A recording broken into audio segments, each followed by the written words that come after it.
नमस्कार मेरे दोस्तों, मैं आपका अपना आर के खन्ना आज एक बार फिर आपके सामने उपस्थित हूं लेकर हमारा अपना प्रोग्राम यादों का सिलसिला। यादों का सिलसिला चलता रहा है, चलता रहेगा। यादों का सिलसिला, यादों का सिलसिला, यादों का सिलसिला, यादों का सिलसिला,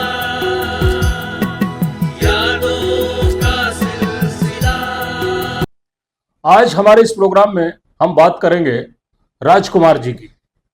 राजकुमार यानी इंडस्ट्री के जॉनी। मेरे दोस्तों, राजकुमार जी के बारे में सबको पता है कि वो कितने बेबाकी से लोगों को कुछ भी कह देते थे, ये जाने बगैर कि सामने वाले को उनकी बात कैसी लगेगी, अच्छी लगेगी, बुरी लगेगी, लेकिन उन्हें जो कहना था वो कह ही देते थे। अनेकों फिल्में राजकुमार जी के नाम से सुपर डुपर हिट हैं, अनेकों सुपरहिट फिल्मों का वो हिस्सा रहे और अपनी फिल्मों के साथ साथ अपने बड़बोलेपन या किसी को कुछ भी कह देने के कारण वो इंडस्ट्री में सबसे ज्यादा चर्चित अभिनेताओं में से एक रहे। ऐसे ही हम बात करें अभिनेत्रियों की, तो अभिनेत्रियों में मौसमी चटर्जी, ये नाम भी आपने सुना होगा। अनेकों सुपर डुपर हिट फिल्मों में मौसमी जी ने काम किया। अभिनेत्रियों में मौसमी चटर्जी भी इस बात के लिए काफी जानी जाती रही हैं कि उन्हें भी अगर किसी को कुछ कहना होता था तो ये सोचे बगैर कि सामने वाले को उनकी बात कैसी लगेगी, वो कुछ भी कह देती थी। एक बार राजकुमार साहब और मौसमी चटर्जी ने साथ में एक साथ काम किया। फिल्म का नाम था चंबल की कसम।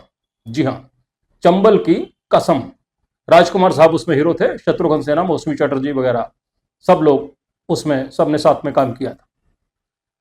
यह बात है उस वक्त की जब इस फिल्म का एक आउटडोर शूट चल रहा था और उस आउटडोर शूटिंग में शाम के वक्त नदी किनारे राजकुमार साहब, रंजीत, शत्रुघ्न सिन्हा, मौसमी चटर्जी वगैरह यूनिट के सभी लोग बैठे थे और बहती हुई नदी को देखकर राजकुमार जी को न जाने क्या सूझा कि उस नदी को देखकर अपने पास बैठी मौसमी चटर्जी से राजकुमार साहब ने कहा कि क्यों ना इस नदी में हम दोनों का नहाते हुए एक सीन पिक्चराइज किया जाए।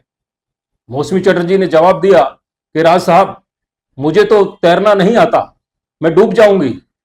राज साहब ने कहा, अरे डरती क्यों हो, हम हैं ना तुम्हें संभालने के लिए। अब जो मौसमी चटर्जी ने जवाब दिया वो सुन के राज साहब भी हैरान रह गए। क्या कहा? राज साहब ने जब कहा कि हम हैं ना तुम्हें संभालने के लिए, तो मौसमी चटर्जी ने कहा, राज साहब, जब मैं डूबने लगूंगी तो आप मुझे संभालेंगे या अपने सर पे लगी अपनी विग? ये सुनते ही राज साहब का चेहरा उतर गया और मौसमी चटर्जी ने जो कहना था वो कह दिया। अब बात तो एक बार जब मुंह से निकल जाती है फिर वो वापस नहीं आ सकती। कभी कभी शेर को सवा शेर भी मिल ही जाता है। चलिए आज के इस एपिसोड को यही समाप्त करते हैं। अगले एपिसोड में आपसे फिर मुलाकात होगी। मेरे दोस्तों, जिन्होंने हमारा चैनल अभी तक सब्सक्राइब नहीं किया है वो सब्सक्राइब करें और कमेंट करके भी बताएं हमारा ये चैनल आपको कैसा लगता है, हमारी मेहनत कैसी लगती है। नमस्कार।